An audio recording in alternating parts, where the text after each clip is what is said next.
লেবাস পরে আসি মনে করছেন হুজুর আমি শুধু আমি ভুয়া কি আপনাকে আমি দেখাবো আজকে। এবার নিজ এলাকায় লাঞ্ছিত হলেন কুষ্টিয়া ৩ আসনের সংসদ সদস্য ও ইসলামী বক্তা আমির হামজা। যদিও হরহামেশাই নানা বিতর্কিত মন্তব্য ও কর্মকাণ্ড দিয়ে আলোচনায় থাকেন এই ইসলামী বক্তা।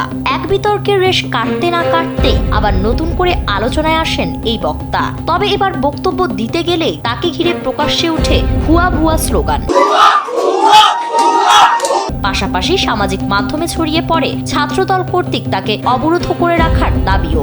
ঘটনাটি ঘটেছে তার নিজ এলাকা কুষ্টিয়ায়। বৃহস্পতিবার সকালে 10:30টার দিকে কুষ্টিয়া সরকারি কলেজ মাঠে আন্তঃবিভাগ মিনি ফুটবল টুর্নামেন্টের উদ্বোধনে প্রধান অতিথি হিসেবে যান কুষ্টিয়া ৩ আসনের সংসদ সদস্য মুফতি আমির হামজা। এ সময় সাধারণ শিক্ষার্থী ব্যানারে একদল শিক্ষার্থী মঞ্চের সামনে জড়ো হয়ে তাকে উদ্দেশ্য করে স্লোগান দিতে থাকেন।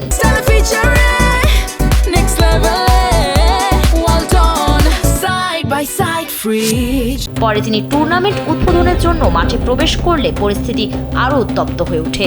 শিক্ষার্থীরা মাঠের ভেতরে বসে পড়ে এবং সেখানেও তার বিরুদ্ধে স্লোগান দিতে থাকে।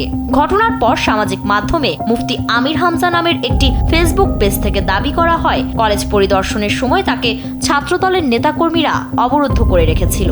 পোস্টটির নিচে অ্যাডমিন লেখা থাকায় বিষয়টি নিয়ে নতুন করে আলোচনা শুরু হয়। তবে এই অভিযোগ অস্বীকার করেছে পুলিশ। সংশ্লিষ্ট থানার ওসি জানান আমির হামজাকে অবরুদ্ধ করে রাখার মতো কোনো ঘটনা ঘটেনি। এদিকে পুরো ঘটনায় এখনো প্রকাশ্যে কোনো মন্তব্য করেননি মুফতি আমির হামজা।